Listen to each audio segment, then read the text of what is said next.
আসসালামু আলাইকুম। অন্যের বইয়ের লেখা চুরি করে বা কপি করে নিজের বইকে সাজিয়েছেন বাংলাদেশের জনপ্রিয় মুফাসসির শেখ মিজানুর রহমান আজহারী হাফিজাহুল্লাহ।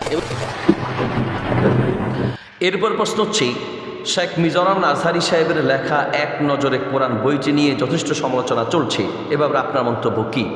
উত্তর হচ্ছে, আমরা আমাদের এই দেশের বেশিরভাগ মানুষদেরকে পাই যে সমালোচনা প্রিয়, অর্থাৎ মানুষের সমালোচনা করার মধ্যেই যেন কিছু মানুষ মজা পায়। অহেতুক সমালোচনা, কোনো প্রয়োজন নাই, এরপরে সমালোচনা করবে।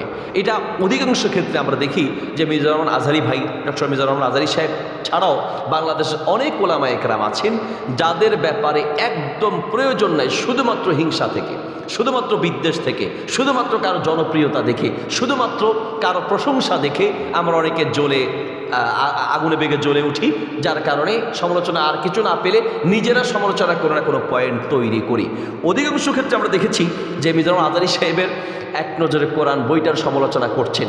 অনেকেই সমালোচনা করতে গিয়ে লিখেছেন যে আমি এখনও পড়ে দেখি নাই, আমার হাতে এখনও বইটা আসে নাই, একটু দেখেছি ফেসবুকে, এই একটা পৃষ্ঠা দুইটা পৃষ্ঠা দেখেছি, এক দুই পৃষ্ঠা দেখেই আপনি পুরো বইয়ের সমালোচনা শুরু করেছেন। এখন আপনি বইটা পড়েন নাই, না পড়েই সমালোচনা শুরু করেছেন, তাহলে তো স্পষ্ট বোঝা যাচ্ছে যে আপনি কী উদ্দেশ্যে সমালোচনা করছেন।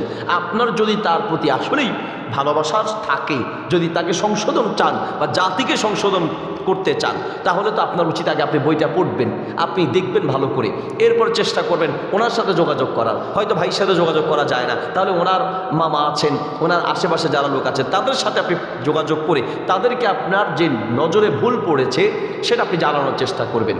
আপনি পড়লেন না, এখনও বইটা আপনার হাতে আসে নাই, দেখা ছাড়াই আপনি সমালোচনা শুরু করলেন।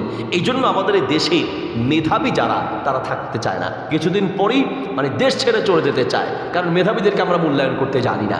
আরে ভাই, তিনি ওনার ফেসবুক পোস্টে উনি বলেছেন উলুমুল কোরআন বা কোরআনের জ্ঞান সংক্রান্ত কোনো বই নিজে নিজে তৈরি করা সম্ভব না, বরং প্রত্যেকটা বই উলুমুল কোরআন সংক্রান্ত তাফসীর বা কিছু লিখতে হলে অবশ্যই পূর্ববর্তী কোনো না কোনো তাফসীর থেকে অনুসরণ করতে হবে। বেশিরভাগ ক্ষেত্রেই কোরআনের জ্ঞান সংক্রান্ত বইগুলো পূর্বের কোনো আলেমদের থেকে দেখতে হয়। প্রত্যেক তাফসীর কারক নতুন তাফসীর লিখতে গিয়ে পূর্বের যে তাফসীর কারকরা আছেন তাদের তাফসীর দেখে এবং সেখান থেকে কোট করে, এটা তো অন্যায়ের কিছু না। হ্যাঁ, এছাড়াও ডক্টর মিজানুর রহমান আজহারী সাহেবের ভেরিফাইড যেই পেজ আছে সেখানে উনি উল্লেখ করেছেন যে ওনার এই বইটা লিখতে গিয়ে উনি মাআলিমুস সুয়ার, তারপরে বিতাকাতু সুয়ারিল কোরআন, এই ধরনের কিছু বইয়ের নাম উনি উল্লেখ করেছেন, যে বইগুলো থেকে দেখে দেখে সেখান থেকে সহযোগিতা নিয়ে তারপরে তিনি লিখেছেন। আমরা অনেকেই বেশিরভাগ ক্ষেত্রে এই বইটার সিস্টেম বা পদ্ধতি আমি যতটুকু দেখেছি তা হচ্ছে মাআলিমুস সুয়ার একটা আরবি বই আছে, যেই বইয়ের সাথে সিস্টেম এবং পদ্ধতিগত অনেকটা মিলে, কিন্তু একেবারে 100% যে মিল এমনটা নয়, অনেক ক্ষেত্রে মিল আছে, অনেক ক্ষেত্রে মিল নাই। তাহলে যে কোনো বই আপনি যখন উলুমুল কোরআনের উপরে লিখবেন বা উলুমুল হাদিসের উপরে লিখবেন, তখন পূর্বের কোনো বইয়ের সাথে আপনার মিল থাকতেই পারে। এটা কি এত সহজ হয়ে গেল যে একেবারে উনি এটাকে কপি পেস্ট করে লিখে দিলেন? এমন তো না। অনেকে মনে করেন যে কপি পেস্ট, পুরোপুরি কপি পেস্ট, এই কথাটা ভুল, কারণ আমরা যতটুকু দেখেছি একদম হুবহু কপি পেস্ট নয়। হ্যাঁ, অনেক ক্ষেত্রে মিল আছে এবং স্ট্রাকচারে কিছুটা মিল আছে, তো মিল কিছু থাকে, এই জন্য এটা সমালোচনা করতে হবে। এই যে একটা খেদমত, আমার জানা মতে আমরা যারা আলহামদুলিল্লাহ লেখালেখি করি বা আমরা বইয়ের জগতে যারা পড়ালেখা করে, আমাদের জানা মতে, বিশেষ করে আমার জানা মতে, আমি এই রকম আর কোনো বই ইতিপূর্বে বাংলাদেশে ছাপানো হয়েছে বাংলা ভাষায় আমি পাইনি। তাহলে আপনিও হয়তো বা দেখেন নাই, যারা সমালোচনা করছেন তারাও হয়তো দেখেন নাই। তাহলে এইরকম একটা বই ইতিপূর্বে বাংলাদেশে লেখা হয় নাই, যেটা মাইন্ড ম্যাপ আকারে কোরআনের মাআলিমুস সুয়ারের মতো বা বিতাকাতু সুয়ারিল কোরআন, এই জাতীয় বই বাংলায় এর আগে অনুবাদ হয় নাই বা বাংলায় লেখা হয় নাই। সেখানে উনি অনুবাদ করেছেন, অনেক ক্ষেত্রে হুবহু রেখেছেন, কিছু জায়গায় চেঞ্জ করেছেন, অথবা বেশিরভাগ জায়গায় উনি হুবহু রেখেছেন। তো তাতে কি হয়েছে? এই যে একটা নতুন করে একবার বাংলাদেশে বলা যায় প্রথম এই আঙ্গিকে একটা বই লেখা হয়েছে, তাহলে এটার তো আপনার প্রশংসা করা উচিত, উৎসাহ দেওয়া উচিত। তাহলে কি হবে যে উনি বা আরও অনেক লেখকরা এই ধরনের লেখনীতে এগিয়ে আসবে। আমরা নবী সাল্লাল্লাহু আলাইহি ওয়াসাল্লামের হাদিসগুলোর টোটাল বিরোধিতা করছি।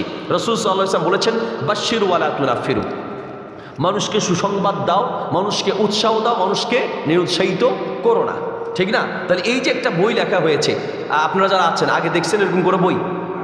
দেখেছেন এর আগে এরকম কোনো বই দেখা হয়েছে? আমার জানা মতে আরবি ছাড়া বাংলা এর আগে এরকম কোনো বই নাই। তাহলে এইরকম একটা বই যে লেখা হয়েছে, এটার জন্য আমাদের উচিত ভাইয়ের জন্য দোয়া করা এবং উৎসাহ দেয়া। উনি বা আর অনেকে যেন এইভাবে লেখনীতে এগিয়ে আসেন। আমরা দোয়া করি, যেটা যারা সমালোচনা করছেন, আমার বিশ্বাস যে হয়তোবা পূর্ণাঙ্গ বইটা যদি পড়েন, হাতে আসে, তারপরে ইনশাল্লাহ হয়তোবা আপনাদের ভুল বুঝতে পারবেন। অথবা যদি এখানে কোনো ভুল ত্রুটি থাকে, উনি তো পেজে লেখায় বলেই দিয়েছেন, ওনার যেই পেজ আছে ভেরিফাইড পেজ, সেখানে যে ভুল ত্রুটি থাকা অস্বাভাবিকের কিছু নয়, সেটার জন্য পরামর্শ দেওয়ার কথা বলা আছে। আপনি পরামর্শ দেবেন, যে কোনো লেখকই পরামর্শ চায়। আমরা যদি কোনো ভুল চোখে পড়ে, তাহলে আমরা অবশ্যই এটাতে ওনার প্রশংসা করার চেষ্টা করব বা ওনাকে জানানোর চেষ্টা করবো, সংশোধনের চেষ্টা করব। সমালোচনা করে আমরা ইসলাম বিদ্বেষীদেরকে হাসানোর চেষ্টা করছি। আপনি সমালোচনা করতে হলে এর চেয়ে যারা ইসলাম বিদ্বেষী অনেক বই লিখেছে, ইসলামের বিপক্ষে অনেক বই লিখেছে, আপনাদেরকে তো দেখি না যে সেগুলো সমালোচনা করতে, ইসলামের বিরুদ্ধে কত প্রপাগান্ডা চলছে সেগুলো নিয়ে সমালোচনা করতে দেখি না।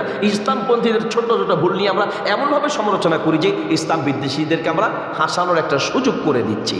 আর এটা একদম ছোট্ট একটা ব্যাপার, এটাকে আমরা কত বিশাল করে ফেলছি। আল্লাহ তাআলা আমাদেরকে বোঝার তৌফিক দান করুন।